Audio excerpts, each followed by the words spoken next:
नारद मुनि यह नाम सुनते ही मन में एक ऐसे दिव्य व्यक्तित्व की छवि उभरती है जो लोकलाज से परे, निर्भीक, चंचल और सत्य के प्रति समर्पित है।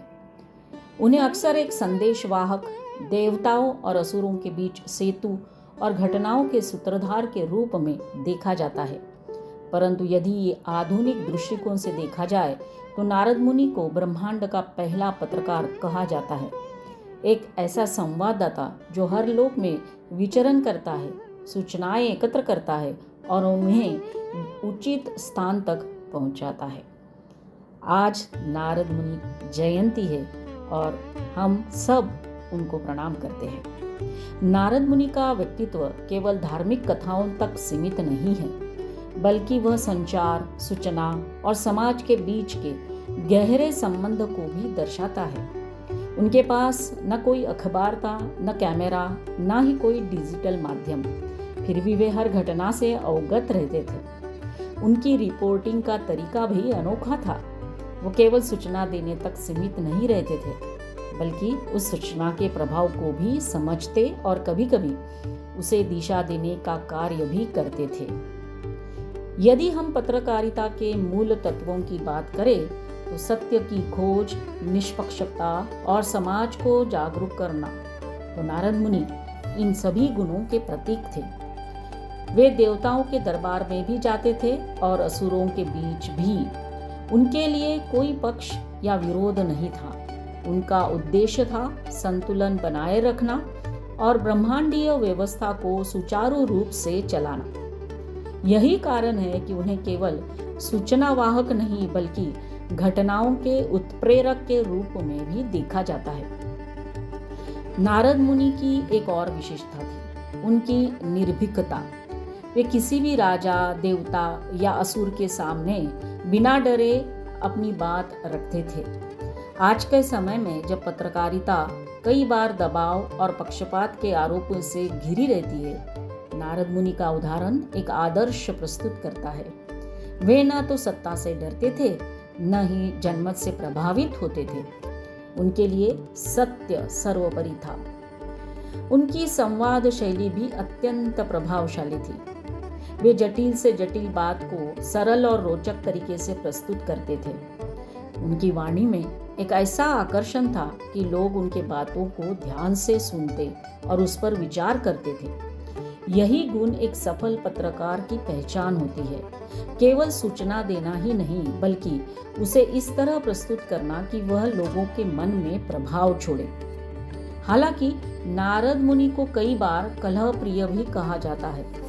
ऐसा इसीलिए क्योंकि वे अक्सर ऐसी सूचनाएं देते थे जिससे घटनाओं में हलचल मच जाती थी।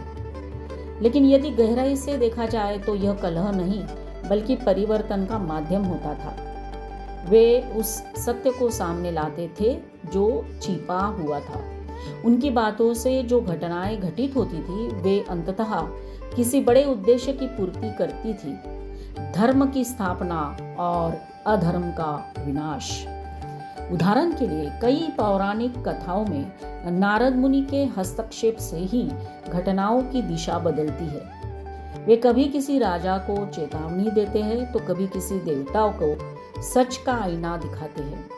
उनकी भूमिका एक ऐसे पत्रकार की थी जो केवल घटनाओं का वर्णन नहीं करता, बल्कि समाज को सोचने पर मजबूर करता है। नारद मुनि की सबसे बड़ी शक्ति थी उनकी गतिशीलता। वे तीनों लोक मतलब स्वर्ग, पृथ्वी और पाताल में स्वतंत्र रूप से विचरण करते थे। आज के संदर्भ में यह एक ऐसे रिपोर्टर की तरह है जो हर क्षेत्र, हर वर्ग और हर परिस्थिति में जाकर जानकारी जुटाता है। उनकी यह क्षमता उन्हें अन्य सभी से अलग बनाती है। वे किसी एक स्थान या विचारधारा तक सीमित नहीं थे। उनकी पहचान केवल एक रिपोर्टर, पत्रकार के रूप में ही नहीं, बल्कि एक कथाकार के रूप में भी थी। वे घटनाओं को इस तरह से प्रस्तुत करते थे कि उनमें नाटकीयता और गहराई दोनों होती थी।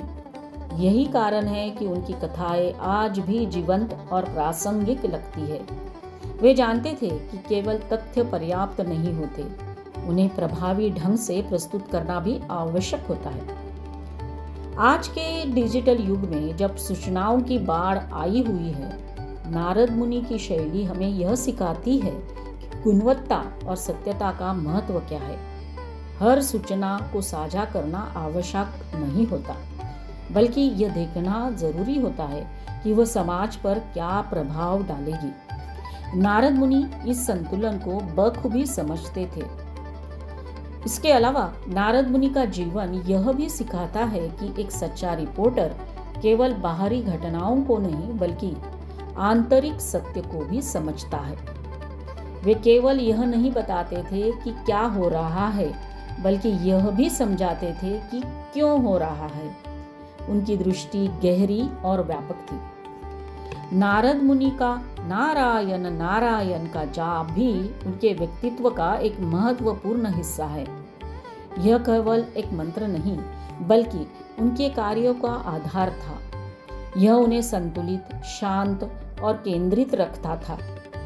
आज के पत्रकारों के लिए यह एक संकेत है कि चाहे परिस्थितियां कैसी भी हो, अपने मूल्यों और नैतिकता को नहीं छोड़ना चाहिए। अंततः नारद मुनि को ब्रह्मांड का पहला पत्रकार या रिपोर्टर कहना केवल एक उपमा नहीं है, बल्कि एक गहरा सत्य है। उन्होंने उस समय में भी पत्रकारिता के उन सिद्धांतों को अपनाया जो आज भी प्रासंगिक है: सत्य, निष्पक्षता और समाज के प्रति जिम्मेदारी। उनका जीवन हमें यह सिखाता है कि एक सच्चा संवाददाता केवल खबरों का वाहक नहीं होता, बल्कि समाज का मार्गदर्शक भी होता है। इस प्रकार नारद मुनि केवल एक पौराणिक पात्र नहीं, बल्कि पत्रकारिता के आदर्श है। उनका जीवन और कार्य हमें प्रेरणा देते हैं कि हम भी अपने अपने क्षेत्रों में सत्य और नैतिकता का पालन करें और समाज को बेहतर बनाने में अपना योगदान दें। नारायण नारायण।